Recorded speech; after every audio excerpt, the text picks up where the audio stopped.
Paz e graça, povo de Deus, de novo com vocês aí, com gota de sabedoria. Como havia prometido, vamos desenvolver alguns aspectos, algumas questões a caminhos. Falamos um pouco na introdução sobre caminhos perigosos. Salomão adverte que há caminhos que podem levar à morte.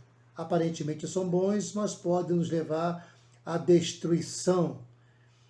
E dando sequência, hoje eu quero fazer a abertura desses caminhos maravilhosos, e o primeiro deles é o caminho da humildade. Por isso, fica comigo.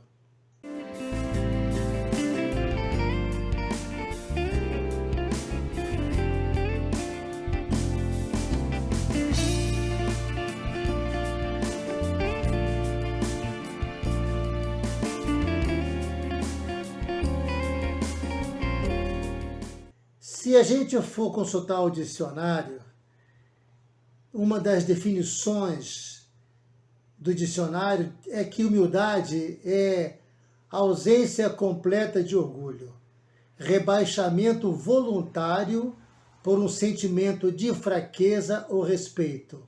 Claro que eu discordo dessa definição. Humildade não tem nada a ver com fraqueza e sentimentos de desvalorização ou inferioridade. Alguém já disse que a simplicidade recheada de humildade é a fórmula perfeita para o sucesso. E só subirá na vida quem tiver humildade suficiente para descer quantas vezes for necessário, for preciso. Humildade não nos faz melhor que ninguém, mas com certeza nos faz diferente de muitos. A Bíblia tem alguns relatos, alguns registros maravilhosos sobre o que significa humildade.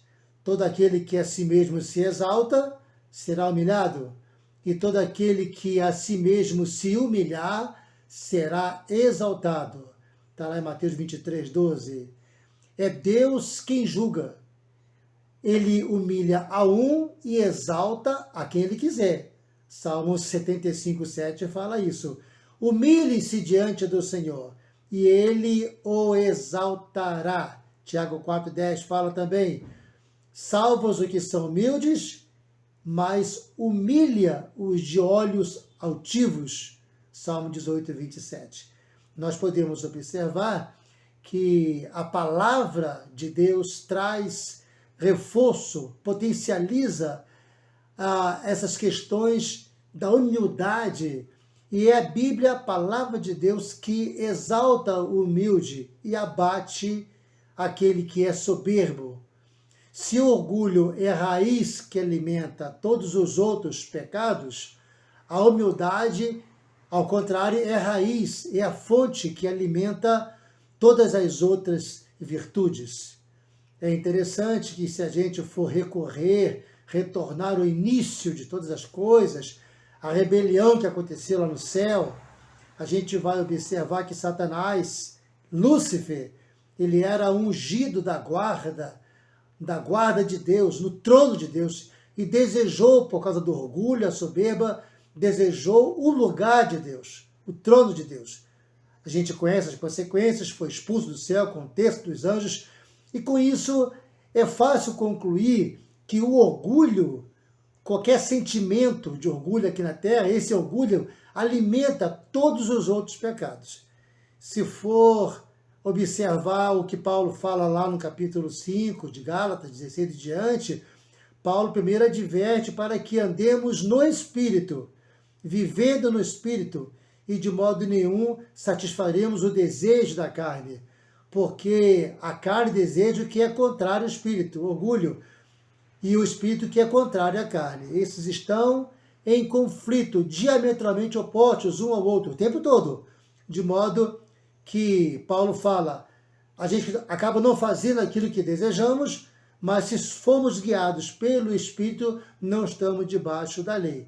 Ele continua dizendo que as obras da carne são manifestas, né? E é importante que a gente entenda isso, que nessa relação o orgulho não está presente. O orgulho é a raiz que vai desdobrar, que vai gerar toda uma manifestação dessas obras da carne, que é moralidade, é impureza, libertinagem, idolatria, feitiçaria, ódio, discórdia, ciúmes, egoísmo, dissensões, facções. A lista é grande. Inveja, embriaguez, orgias e outras coisas semelhantes a essas. E Paulo fala, ele adverte, como antes já havia advertido, que tais coisas, que as pessoas que fazem isso, não herdarão o reino de Deus. O contrário disso, claro, não se trata de frutos, mas é o fruto do Espírito, que é Jesus, está no singular, que caracteriza a pessoa de Jesus Cristo. Esse fruto, que é Jesus, esse fruto que veio de Maria, que nasceu legalmente na terra, deixou a glória para vir salvar a humanidade na plenitude dos tempos. Então, esse fruto que é Jesus, ele tem 9 sabores: amor, gozo, paz, longanimidade, fé, mansidão, domínio próprio, temperança, domínio próprio.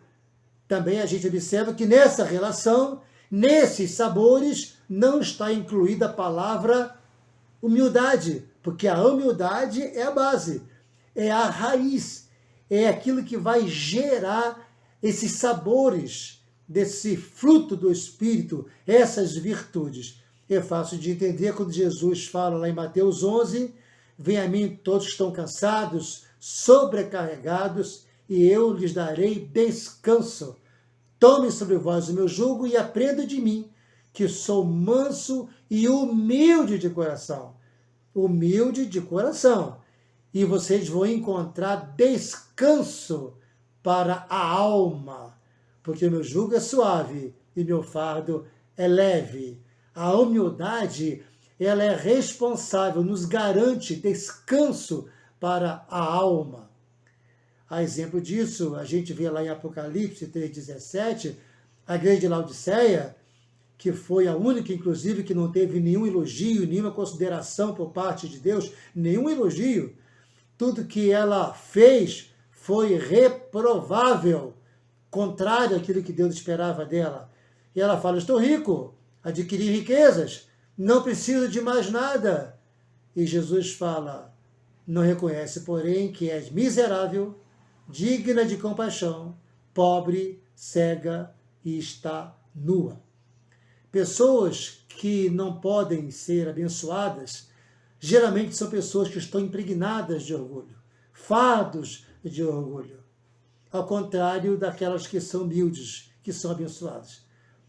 A humildade, infelizmente, temos que declarar isso, as pessoas fortes, onde aquele que é humilde se parece com Jesus. Somos cópia de Jesus quando manifestamos a humildade.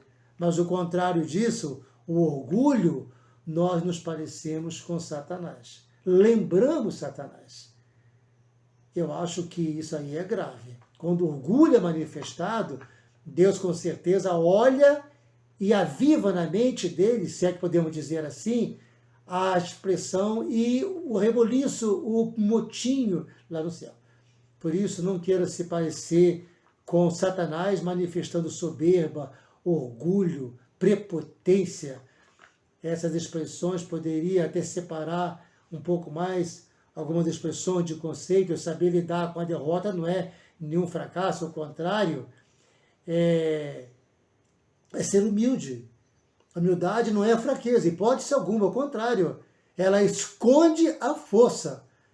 A humildade é apenas o reflexo de uma mente evoluída. E mais importante do que adquirir uma grande sabedoria é a humildade na hora de transmiti-la. A soberba precede a queda, mas a humildade precede a honra. Deus abate o soberbo, mas dá graça aos humildes. Eu gostaria que você guardasse esses conceitos, essa palavra, esse primeiro caminho que é a humildade. A palavra nos fala que há caminho de morte, mas a Bíblia nos mostra caminhos de vida. Aliás, a Bíblia só mostra caminhos de vida. Adverte com relação ao caminho de morte. Prima pela humildade e se pareça com Jesus. Eu quero te abençoar com essa palavra, em nome de Jesus. Amém e graças a Deus.